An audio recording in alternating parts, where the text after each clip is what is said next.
Surat airport action કમિટીના પ્રમુખ સંજય ઇઝાવા દ્વારા ફરી પત્ર લખીને એરક્રાફ્ટ એક્ટ 1994ની નિયમ વિરુદ્ધ થઈ રહેલ કામો અંગે જાણકારી આપી નડતરરૂપ બિલ્ડિંગ અંગેની મામલાનો નિકાલ થયું નથી તો નવો પ્રશ્ન ઊભો થયો છે। નડતરરૂપ બિલ્ડિંગ કરતાં પણ જોખમી છે વધુ ઊંચાઈવાળું ક્રેન। તાજેતરમાં અમે જોયું છે કે એરપોર્ટની આસપાસની ઘણી ઊંચી ઇમારતોમાં હજુ સુધી અથડામણ વિરોધી લાઇટ્સ લગાવવામાં આવી નથી, જે ટેક ઓફ અને લેન્ડિંગ દરમિયાન પાયલટ્સ માટે સલામતી સૂચક તરીકે કાર્ય કરે છે।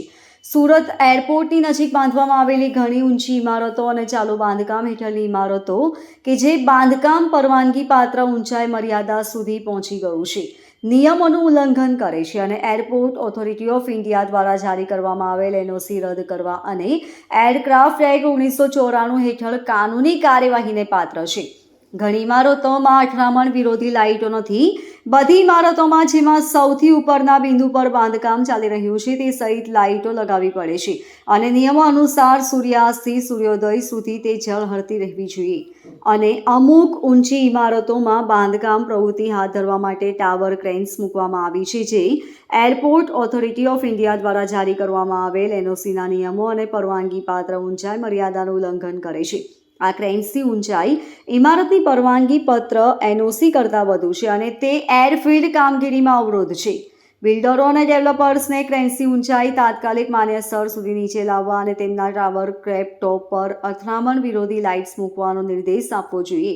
આ ખૂબ જ ગંભીર મુદ્દો છે અને સુરત મ્યુનિસિપલ કોર્પોરેશન અને ડેવલપર્સ વિમાન અને મુસાફરોની સલામતી માટે અથડામણ વિરોધી લાઇટના નિયમોનું પાલન કરવાની અને ટાવર ક્રેનની વધારાની ઊંચાઈ ઘટાડવાની જરૂર છે। શહેરમાં વહેલી સવારના સમયે ધુમ્મસનો અને ભારે વરસાદનો સામનો કરવો પડી રહ્યો છે અને અથડામણ વિરોધી લાઇટ પાયલટ્સને ટેક ઓફ અને લેન્ડિંગ દરમિયાન બહુમતી ઇમારતો જોવામાં મદદ કરી શકે છે।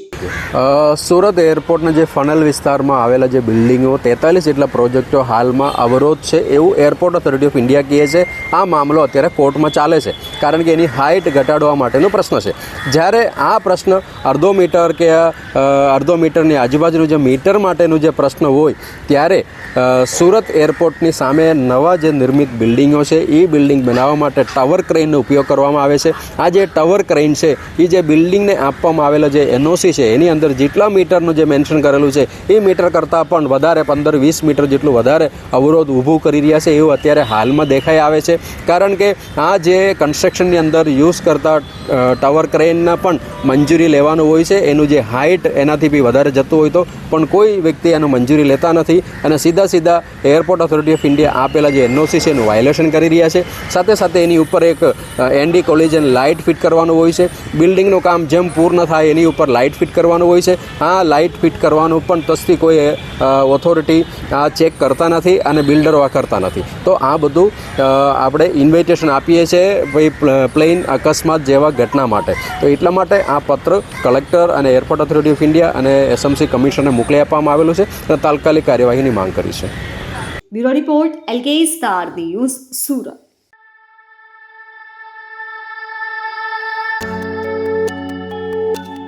સુરત શહેરમાં છેલ્લા એક સપ્તાહમાં અવિરત અને અનારાશ વરસાદ વચ્ચે ખાડીપૂરને કારણે લાખો નાગરિકોને ભારે હેરાનગતિનો સામનો કરવો પડ્યો હતો। એક જ દિવસમાં રેકોર્ડ બ્રેક 13 ઇંચ જેટલા વરસાદને કારણે તો શહેરના મોટા ભાગનો વિસ્તારમાં જળબંબાકારની સ્થિતિ સર્જવા પામી હતી। આ સ્થિતિ બાદ હવે શહેરમાં પાણીજન્ય રોગચાળાએ માથું ઉચક્યું છે અને સિવિલ સહિત ખાનગી અને સરકારી હોસ્પિટલોમાં દર્દીઓની લાંબી કતારો જોવા મળી રહી છે। જોકે આ સ્થિતિ વચ્ચે પણ સિવિલના વહીવટી તંત્ર દ્વારા પોતાની બાલિશ માનસિકતાનું પ્રદર્શન કરવામાં આવ્યું છે। સિવિલના તંત્ર દ્વારા શહેરમાં એક સમાન સુધી પૂરની સ્થિતિ હોવાને કારણે દર્દીઓ હોસ્પિટલ પહોંચવામાં અસમર્થ હોવાને કારણે હાલના તમામ દર્દીઓની સંખ્યા ઉત્તરોત્તર વધારો જોવા મળી રહ્યો હોવાનું જાણવા મળી રહ્યું છે। સ્માર્ટ સિટી સુરતમાં છેલ્લા એક સપ્તાહમાં ભારે વરસાદ ખાડીપૂરને પગલે ઠેર ઠેર જળબંબાકારની સ્થિતિ સર્જવા પામી હતી। આ સ્થિતિ બાદ હવે સુરત શહેરમાં ખાસ કરીને સ્લમ વિસ્તારોમાં રોગચાળાએ માથું ઉચક્યું છે। પાણીજન્ય રોગચાળા જેવા કે ઝાડા ઉલટી અને તાવ જેવા અનેક કિસ્સાઓમાં નાગરિકો મોતને પણ ભેટ્યા છે. આ દરમિયાન છેલ્લા 2-3 દિવસથી શહેરની સિવિલ હોસ્પિટલમાં વહેલી સવારથી જ દર્દીઓની લાંબી કતારો જોવા મળતા વહીવટીતંત્ર દ્વારા આ ઘટના સામાન્યમાં ખપાવવાનો બાલિશ પ્રયાસ કરવામાં આવી રહ્યો છે. સિવિલના વહીવટીતંત્ર દ્વારા આ સમસ્યાની ગંભીરતાને ધ્યાને લેવાને બદલે ધ્યાન વિકેન્દ્રિત કરવામાં આવી રહ્યું હોવાનું પણ જાણવા મળી રહ્યું છે. જો કે શહેરમાં વકરી રહેલા રોગચાળાને સ્વીકારવાને બદલે આડકતરી રીતે દર્દીઓ ઘરમાં જ ગોંધાઈ રહ્યા હોવાનો પોતાનો બાલીસ બચાવ કરીને પોતાની જાડી ચામડી બચાવવામાં સફળ રહ્યા હોય તેવું જાણવા મળી રહ્યું છે. હાજી, આપ સૌ જાણો છો તે પ્રમાણે છેલ્લા એક અઠવાડિયામાં જે રીતે સુરતમાં વરસાદ થઈ રહ્યો હતો અને પૂર જેવી પરિસ્થિતિનું નિર્માણ થયું હતું, તે દરમિયાન નવી સિવિલ હોસ્પિટલમાં વરસાદ ચાલુ થયે જ્યાં સુધી વરસાદ ચાલુ હતો અને પાણી ભરાયેલું હતું ત્યાં સુધી પેશન્ટ્સ અમારા સુધી પહોંચી શકતા ન હતા. તે વખતે અમારી પાસે દર્દીઓની સંખ્યામાં નોંધપાત્ર ઘટાડો જોવા મળેલ હતો. પરંતુ છેલ્લા 2-3 દિવસથી જે રીતે વરસાદ ઓછો થઈ રહ્યો છે અને પાણી ઓસરી રહ્યા છે તે બાદ ધીરે ધીરે દર્દીઓ સિવિલ હોસ્પિટલ સુધી પહોંચી રહ્યા છે. શરૂઆતના દિવસોમાં અમારી પાસે લગભગ જે અમારી રૂટીન ડેલી ઓપીડી છે એના લગભગ 50% જેટલા જ પેશન્ટ્સ અમારી પાસે આવતા હતા. પરંતુ છેલ્લા 2-3 દિવસથી ઉત્તરોત્તર દર્દીઓની સંખ્યામાં વધારો થઈ રહ્યો છે, જે આપ પણ બહાર જોઈ શકો છો.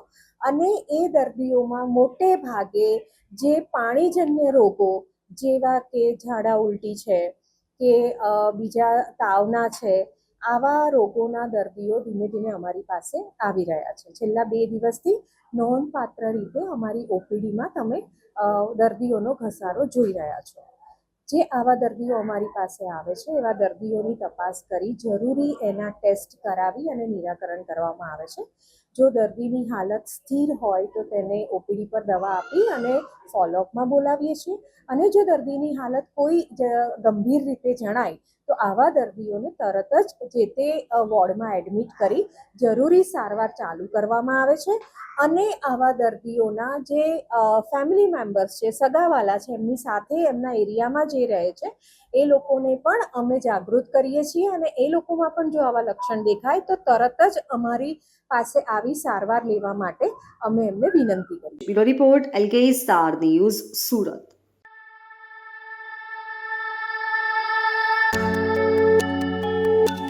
અષાઢી સુદ સાતમના શુભ દિવસે સુરત શહેર અને જિલ્લામાં તાપી માતાના જન્મદિવસની ભવ્ય ઉજવણી કરવામાં આવી છે. પ્રાચીન ગ્રંથોમાં ઉલ્લેખ છે કે તાપી નદીની ઉત્પત્તિ 21 કલ્પ જૂની છે, જ્યાં એક કલ્પમાં 4.32 કરોડ વર્ષનો સમયગાળો સમાયેલો છે. તાપી નદી દક્ષિણ ગુજરાતના ખેડૂતો માટે જીવનદાયીની સાબિત થઈ છે.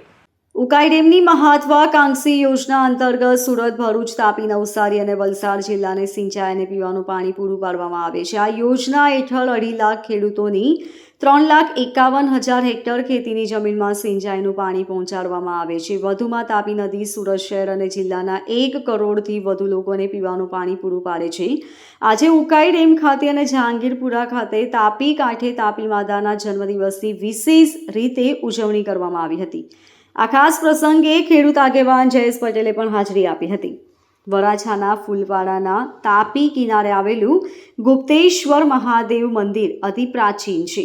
પુરાણ ગ્રંથ અનુસાર બ્રહ્માજીને 5 મુખ હતા અને એક વખત વેદનાનો ઉચ્ચાર કરતી વખતે તેમના 5મા મુખમાંથી નીકળેલા સ્વરથી સ્વર્ગમાં દેવો ભયભીત થઈ શંકરજીને શરણે ગયા હતા. ત્યારે ભગવાને ત્રિશૂળથી બ્રહ્માજીનું મુખ છેદી નાખ્યું હતું. બ્રહ્મહત્યાના પાપના નિવારણ અર્થે શિવજી ગંગા કિનારે પહોંચીને જોયું તો ગંગાજી દેખાયા નહીં. શિવજીએ અંતર ધ્યાન ધરીને જોયું તો ગંગાજી ગુપ્તેશ્વર ક્ષેત્રમાં તાપી નદીમાં સ્નાન કરતા હતા. એટલે શિવજી આ સ્થળે આવ્યા અને પૂછ્યું, ગંગાજી આ શું? ત્યારે ગંગાજી બોલ્યા, હે સ્વામી, સંસારના સર્વજન મારા પવિત્ર જળમાં સ્નાન કરે છે અને તેમને હું નિષ્પાપ કરું છું. ત્યારે હું અશાંત થઈ જાઉં છું અને એ સમયે મને શાંતિ મળે તે માટે હું સૂર્યપુત્રી તાપી નદીના પવિત્ર જળમાં સ્નાન કરવા માટે ગુપ્તેશ્વર ક્ષેત્રમાં આવું છું. એમ કહીને ગંગાજી ત્યાંથી ગુપ્ત થઈ ગયા હતા. કહેવાય છે કે ત્યારથી અહીં ગુપ્ત ગંગા વહી રહી છે. તેથી શિવજીએ પણ તાપી નદીમાં સ્નાન કર્યું અને બ્રહ્મહત્યાના પાપનું નિવારણ કર્યું. कुरुक्षेत्र स्मशान भूमि जीर्णोद्धार ट्रस्ट प्रमुख ट्रस्टी कमलेश सेलर આજરોજ પૂજ્ય મોટા સૂર્યોદય ઘાટ ઉપર મા તાપીનો પ્રાગટ્ય દિન જન્મોત્સવનો કાર્યક્રમ ઉજવવામાં આવ્યો છે. દર વર્ષની જેમ ખૂબ જ ભક્તિભાવ અને હર્ષોલ્લાસથી આ કાર્યક્રમ પૂજા અર્ચના સાથે સંપન્ન કરવામાં આવ્યો છે. અમારા નર્મદા પરિક્રમાના ભૂદેવ છે યાત્રી એ વિપુલભાઈ વ્યાસની પૂજા અર્ચના, આરતી અને અમારા ગણેશ રાણા ભજન મંડળના જે મિત્રો છે તેમની ભજન સાથે ભક્તિભાવ સાથે જે રૂંગટા પરિવારના સૌજન્યથી ચુંદરી મળી છે, જે ચુંદરીને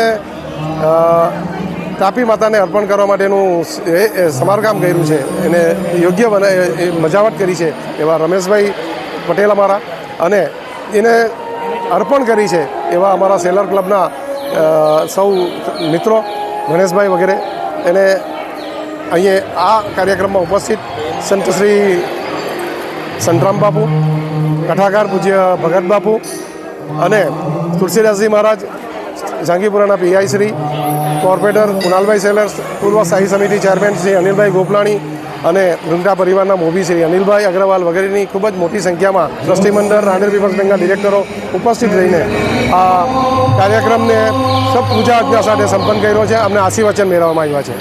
bureau report LK star news, Surat.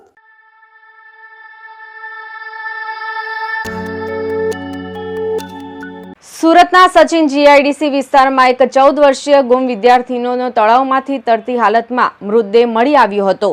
પરિવાર શોધખોળ કરી રહ્યું હતું પણ પત્તો લાગ્યો ન હતો. દરમિયાન પરિવારને પોતાના એકના એક દીકરા અંગે જાણ થતાં ઘટના સ્થળે દોડી ગયો હતો. જોકે આ ઘટનાને લઈને શંકા હોવાથી ફોરેન્સિક પોસ્ટમોર્ટમ કરવામાં આવ્યું છે. પિતાએ જણાવ્યું હતું કે મારા દીકરાને સ્કૂલમાં ધોરણ 12માં અભ્યાસ કરતા એક વિદ્યાર્થીએ માર માર્યો હતો. ત્યારબાદ પ્રિન્સિપાલ પાસે લઈ જતા તેણે પણ માર માર્યો હતો. આ સાથે જ તે વિદ્યાર્થીએ મારા દીકરાને 2 દિવસમાં મારી નાખવાની પણ ધમકી આપી હતી, જેથી તે સાયકલ લઈ નીકળી ગયો હતો અને આજે તેનો મૃતદેહ તળાવમાંથી મળ્યો હતો. ત્યાં સુધી પ્રિન્સિપાલ અને માર મારનાર વિદ્યાર્થી વિરુદ્ધ ફરિયાદ દાખલ કરવામાં નહીં આવે ત્યાં સુધી મૃતદેહ સ્વીકારીશું નહીં. મળતી માહિતી મુજબ મૂળ બિહાર અને સચિન GIDC વિસ્તારમાં આવેલ લક્ષ્મી વિલા સોસાયટીમાં 14 વર્ષીય મયંક આમોદભાઈ ઝા પરિવાર સાથે રહેતો હતો. પરિવારમાં માતા પિતા અને એક બહેન છે. મયંક પરિવારનો એકનો એક દીકરો હતો. તેને બોલવામાં થોડી તકલીફ થતી હતી. હાલ મયંક ધોરણ 9માં સચિન વિસ્તારમાં આવેલી સરસ્વતી હિન્દી વિદ્યાલયમાં અભ્યાસ કરતો હતો. ધોરણ 12ના વિદ્યાર્થીએ મારા દીકરાને માર માર્યો હતો. મૃતક મયંકના પિતા આમોદભાઈએ જણાવ્યું હતું, ગતરોજ સવારે મારો દીકરો સ્કૂલે ગયો હતો. રિસેસના સમય દરમિયાન તેનો ધોરણ 12માં અભ્યાસ કરતા ભૈરવ નામના વિદ્યાર્થી સાથે કોઈક બાબતે બોલાચાલી થઈ હતી. ત્યારબાદ વિદ્યાર્થીએ મારા દીકરાને માર માર્યો હતો અને તેણે પ્રિન્સિપાલ પાસે લઈ જવામાં આવ્યો હતો, જ્યાં પ્રિન્સિપાલે પણ તેને થોડો માર માર્યો હતો. આ સાથે જ પરિવારને પણ લઈ આવવા માટે જણાવ્યું હતું અને મયંકની માતાને ફોન કરવા જણાવ્યું હતું. મયંકની માતાએ પ્રિન્સિપાલને જણાવ્યું હતું કે હાલ બપોરનો સમય થઈ ગયો છે અને હું પહોંચીશ ત્યાં સ્કૂલમાં રજા પડી જશે, જેથી હું આવતીકાલે આવીશ. બપોરે મયંક સ્કૂલેથી ઘરે આવી ગયો હતો. જોકે તે સવારમાં જે ટિફિન લઈ ગયો હતો તે પણ તેણે ખાધું ન હતું. ત્યારબાદ તેણે પોતાનું હોમવર્ક પણ કર્યું ન હતું અને સાંજના 5-1 વાગ્યા આસપાસ તે સાયકલ લઈને મારી નજીકમાં ચાલતી સાઇટ પર ગયો હતો.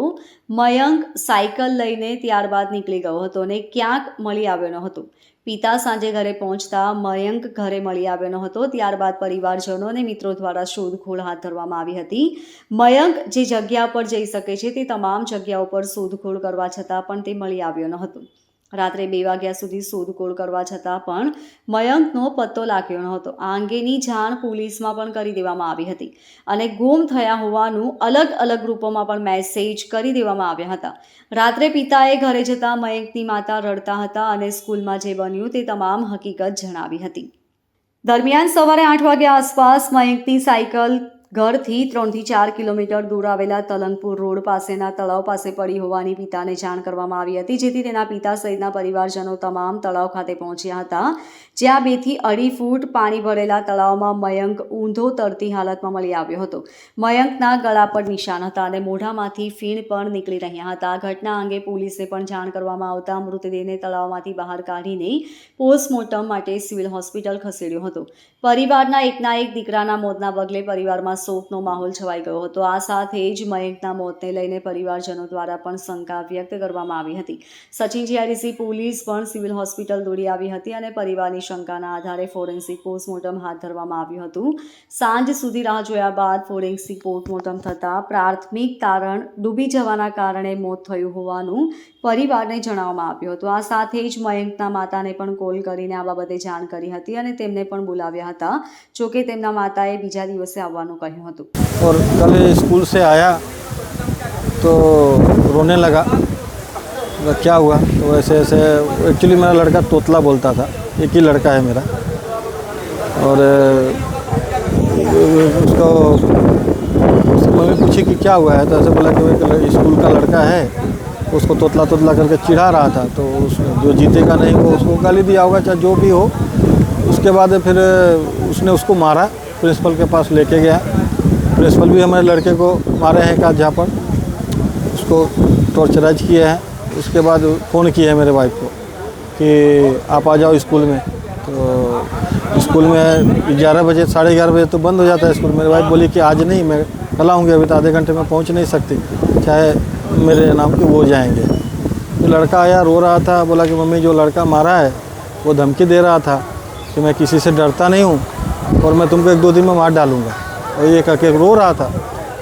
हालांकि मेरा लड़का अभी कभी ऐसा हुआ नहीं, ऐसा बना कि कभी ऐसा आके घर पे रोया हो ना, ऐसा बहुत रो रहा था. मेरे बाप ने समझाया कि तुम रो मत, जैसा हुआ तो कल पापा जाएंगे, चाहे मैं चलूँगी साथ में. फिर लड़का नाश्ता वास्ता किया, सो गया, उठा, होमवर्क किया. ट्यूशन उसका 6:30 बजे से था. तो साइकिल लेके गया था घूमने के लिए, ऐसे बाजू में जाता है साइकिलिंग, उसका साइकिल है तो साइकिल चलाता है. साइकिल चलाते 6:30 बजे 5 बजे 5:30 बजे के बाद से वो दिखा ही नहीं. जहाँ गया था वहाँ ने पूछा, वो कहीं मिला नहीं. रात को हम लोग खोजे, सब जगह ढूंढ के थक गए, नहीं मिला. अगले दिन सुबह स्कूल में गए हैं. स्कूल में प्रिंसिपल को बताया कि सर क्या मैटर हुआ था, क्यों बुला रहे थे कल हम लोगों को, और किसके साथ झगड़ा हुआ. तो बुलाए तो वो जिसके साथ झगड़ा हुआ था लड़के का, वो अपना उसका नाम था भैरव. हाँ, फिर उसके बाद फिर उसको पूछे कि भाई क्यों मारा इसको. तो बोला मैंने मारा नहीं, लेकिन जो लड़का देखा था मारते हुए उसने बताया कि नहीं इसने मारा है. तो प्रिंसिपल उसको ही दबाने लगे कि तुमने कब देखा, ऐसा कर. बोला एक काम करिए सर, ऐसा आपको इसको दबा रहे हैं, आप बोल रहे हैं ऐसा, तो एक काम करिए CCTV कैमरा का फुटेज दिखाइए.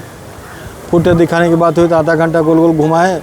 उसके बाद फिर बोले पासवर्ड नहीं मिल रहा है, वायर कौन सा है वो नहीं, वो कैमरा वाला आएगा आधे घंटे 1 घंटे बाद तब होगा.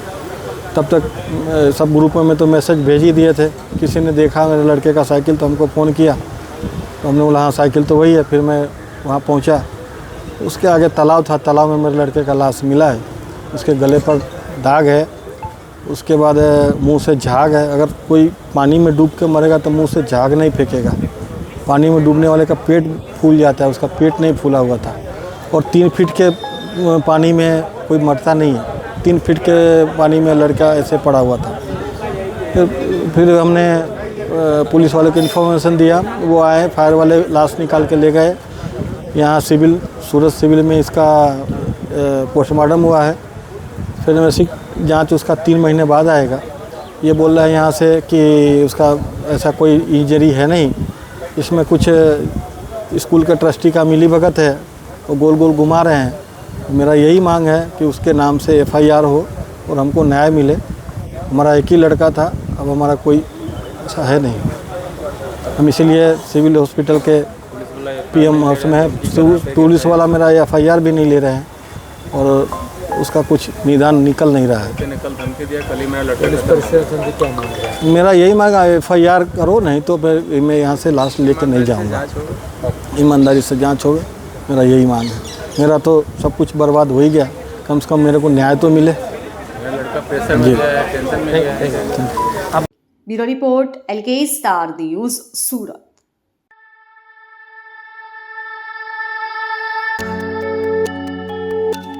આગામી મોહરમ તાજિયાના તહેવારને અનુલક્ષીને સુરત શહેરમાં સુરક્ષા અને શાંતિ વ્યવસ્થા સુદૃઢ બનાવવા માટે પોલીસ વિભાગે કમર કસી છે. આ પ્રયાસોના ભાગરૂપે ઝોન 3માં સમાવિષ્ટ તમામ સંવેદનશીલ વિસ્તારો જેવા કે લાલગેટ, ચોક બજાર, સિંગણપુર, મહિધરપુરા અને કતારગામમાં પોલીસે સાયકલ પેટ્રોલિંગ હાથ ધર્યું હતું.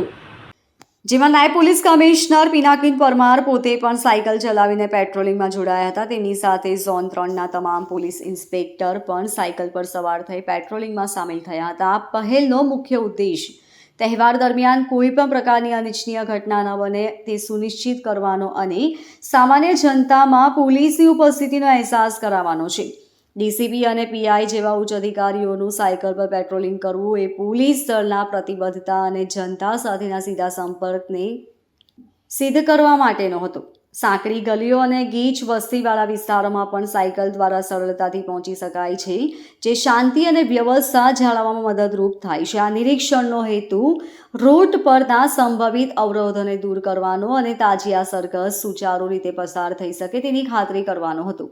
પોલીસ દ્વારા સ્થાનિક અગ્રણીઓ અને શાંતિ સમિતિના સભ્યો સાથે પણ સતત સંપર્કમાં રહી તહેવાર દરમિયાન કોમી સૌહાર્દ જળવાઈ રહે તે માટે તમામ પ્રયાસો કરવામાં આવી રહ્યા છે. મોહરમ તાજિયાનો તહેવાર શાંતિપૂર્ણ માહોલમાં સંપન્ન થાય તે માટે પોલીસ કટિબદ્ધ છે. નાગરિકોને કોઈ પણ શંકાસ્પદ પ્રવૃત્તિ જણાય તો તાત્કાલિક પોલીસને જાણ કરવા વિનંતી છે. Bureau report LK star news, Surat.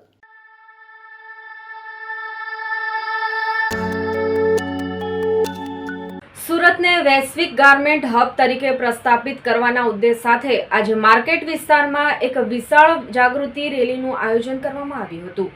આ રેલીમાં સૌથી આકર્ષક કેન્દ્ર 5 ફૂટ ઊંચી ટી-શર્ટ બની હતી, જેને જોવા માટે મોટી સંખ્યામાં લોકો ઉમટી પડ્યા હતા. આ ટી-શર્ટ સુરતની ગાર્મેન્ટ ઉદ્યોગની વધતી ક્ષમતાનું પ્રતીક બની હતી. આ rally clothing manufacturers association of India, institute of design and technology, federation of Surat trade and textile association અને અન્ય સંગઠનોના સહયોગથી યોજાઈ હતી. રેલીનો મુખ્ય હેતુ વડાપ્રધાન નરેન્દ્ર મોદીના પામ ટુ ફોરેનના સૂત્રને સાર્થક કરવાનો અને ફિટ ઇન્ડિયા યોગ સાથે ગાર્મેન્ટ ઉદ્યોગને જોડવાનો હતો. આ પ્રસંગે ભાજપ પ્રમુખ પરેશ પટેલ, સુરત પોલીસ કમિશનર અનુપમસિંહ ગહેલોત અને ફોસ્ટાના પ્રમુખ કૈલાસ હકીમ સહિત માર્કેટના વિવિધ વેપારી સંગઠનોના અગ્રણીઓએ રેલીને ફ્લેગ ઓફ કરીને શુભારંભ કરાવ્યો હતો. ઉલ્લેખનીય છે કે સુરત કાપડ ઉદ્યોગનું એક મુખ્ય કેન્દ્ર છે. સમગ્ર ભારતમાં સૌથી વધુ પોલિએસ્ટર કાપડ અને સાડીઓનું ઉત્પાદન સુરતમાં થાય છે. વિશ્વભરમાં ગાર્મેન્ટ ઉદ્યોગનું ભવિષ્ય ઉજ્જવળ બની રહ્યું છે, ત્યારે સુરતને આ વૈશ્વિક બજારમાં અગ્રણી સ્થાન અપાવવા માટે આ પ્રકારની જાગૃતિ રેલીઓ અત્યંત મહત્વની બની રહી છે. આ રેલીના માધ્યમથી મોટાભાગના વેપારીઓ ગાર્મેન્ટ ઉદ્યોગમાં આગળ વધે અને સુરતને ખરા અર્થમાં ગાર્મેન્ટ હબ બનાવી શકે તે માટે પ્રેરિત કરવામાં આવ્યા છે. આ ગાર્મેન્ટ અવેરનેસ કાર્યક્રમમાં માર્કેટના વેપારીઓ પણ મોટી સંખ્યામાં જોડાયા હતા. कपड़ा बाजार रिंग रोड के ऊपर एक गारमेंट के ऊपर बड़ी रैली का आयोजन किया गया. इसमें हमारे देश के बड़ा प्रधान आदरणीय मोदी साहब के 5F सूत्र को हम लोगों ने संकल्पित करते हुए आज फार्म से लेके फॉरेन तक भारत का कपड़ा बाजार ऐसे फार्म से फार्म, फाइबर, फैक्ट्री, फैशन और फॉरेन तक हम लोग कैसे एक्सपोर्ट कर सकते हैं, उसके लिए पूरी चेन बना के आज कपड़ा व्यापार में हज़ारों हमारे बच्चे, हमारे इंडस्ट्रियलिस्ट और हज़ारों की संख्या में व्यापारी इस रैली में जुड़े हैं. और आज फिट इंडिया का मैसेज देते हुए हमारे योगा को प्रमोट करने के लिए जो मोदी जी का एक दूसरा बड़ा संकल्प है, तो लोग कैसे फिट रह सकते हैं उसके लिए योगा का भी आयोजन किया. इतनी बड़ी विशाल संख्या में लोग इस रैली में आज एक सफलतम रैली रही है. और फोस्टा जो सूरत के 70,000 व्यापारियों की सबसे बड़ी संस्था है, इसमें पूरा भाग लेके इस आयोजन को सफल बनाने में पूरा प्रयास किया. गारमेंट से लोगों से जुड़े से क्या कहेंगे, किस तरह से? गारमेंट से जुड़ना इसलिए ज़रूरी कि अपनी फैशन इंडस्ट्री है. सूरत के कपड़ा बाज़ार में 30 लाख लोगों का डायरेक्टली इनडायरेक्टली रोज़गार मिलता है. आने वाले समय में फैशन बदल रहा है. धीरे धीरे साड़ी का कल्चर, लोग इजी वियर के लिए फैशन गारमेंट की तरफ जा रहे हैं और हमारा सूरत बहुत तेज़ी से गारमेंट की तरफ बढ़ रहा है. आने वाले समय में मुझे पूरा भरोसा है कि भारत में सूरत हमारा नंबर 1 पे गारमेंट सप्लायर रहेगा. रिपोर्ट LK स्टार न्यूज़, सूरत.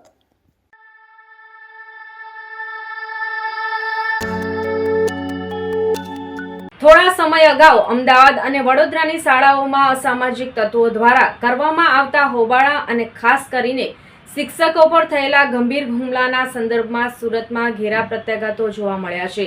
આજે સુરત કલેક્ટર કચેરી ખાતે સ્વનિર્ભર શાળા સંચાલક મંડળ દ્વારા શાળાની સુરક્ષા માટે તાત્કાલિક પગલાં લેવા અને શિક્ષકોને સુરક્ષા પૂરી પાડવા માટે આવેદનપત્ર આપવામાં આવ્યું હતું. તાજેતરમાં અમદાવાદની એક શાળામાં શિક્ષક પર છરી વડે હુમલો થયાની ઘટના પ્રકાશમાં આવી હતી, જેને સમગ્ર શિક્ષણ જગતમાં ખળભળાટ મચાવ્યો છે. આ ઘટનાને પગલે બાળકો, શિક્ષકો અને શાળાના સંચાલકો અને કર્મચારીઓની સુરક્ષાના પ્રશ્નો ગંભીર બન્યા છે. સ્વનિર્ભર શાળા સંચાલક મંડળે આ હુમલાને સખત શબ્દોમાં વખોડી કાઢ્યો હતો અને તેને નિંદનીય ગણાવ્યો હતો. અમદાવાદમાં એક શાળાની અંદર આચાર્ય ઉપર એલસી લેવાની બાબતમાં એક વાલી દ્વારા જે છરી દ્વારા હુમલો કરવામાં આવ્યો છે એને અમે સખત શબ્દોમાં વખોડી કાઢીએ છીએ. છેલ્લા કેટલાક સમયથી શાળાઓમાં વાલીઓ દ્વારા નજીવી બાબતોમાં પણ આચાર્ય શિક્ષકો સાથે શાબ્દિક જીભાજોડીની સાથે અપમાનજનક શબ્દો પણ વાપરવામાં આવતા હોય છે. પણ જ્યારે હવે છરી દ્વારા વાલી દ્વારા હુમલો કરવામાં આવ્યો છે ત્યારે સમગ્ર ગુજરાતની તમામ શાળાઓના સંચાલકો અમે આ ઘટનાને વખોડી કાઢીએ છીએ અને જેમ ડોક્ટર્સ માટે પ્રોટેક્શન એક્ટ છે 2022 એમ શાળામાં કામ કરતા તમામ કર્મચારીઓને પણ પ્રોટેક્શન મળે અને વાલીઓ દ્વારા કે અસામાજિક તત્વો દ્વારા કોઈ પણ પ્રકારનો હુમલો શાળાઓમાં ન થાય, શાળાઓનું વાતાવરણ ન ડહોવાય એવી અમારી લાગણી અને માગણી છે. આજે સ્વનિર્ભર શાળા સંચાલક મંડળ આખા ગુજરાતમાં તમામ જિલ્લાઓમાં અત્યારે આવેદનપત્ર આપી રહ્યું છે. શાળાની સુરક્ષામાં કેવી રીતે વધારો થાય, જે હિંસાત્મક હુમલાઓ થઈ રહ્યા છે શાળાના શિક્ષકો ઉપર, અમદાવાદ વડોદરાની ઘટનાઓને ધ્યાનમાં રાખીને ભવિષ્યમાં આવી કોઈ ઘટના ન બને, આવી ઘાતકી પ્રયાસો ન થાય તેના માટે અમે પ્રિવેન્શન એક્ટ, જેને કહેવાય છે પ્રોટેક્શન એક્ટ, જેમ ડોક્ટર્સ માટે બનાવવામાં આવ્યો છે તેવો એક શાળાઓની સુરક્ષા માટે બનાવવામાં આવે, જેથી ભારતનું ભવિષ્ય સારી રીતે ઘડી શકાય. કાયદો કોઈને લેવાનો અધિકાર નથી, તે સૌએ ધ્યાન રાખવું જોઈએ તેવો એક સંદેશો આપતો આ આવેદનપત્ર અમે અર્પણ કરી રહ્યા છીએ.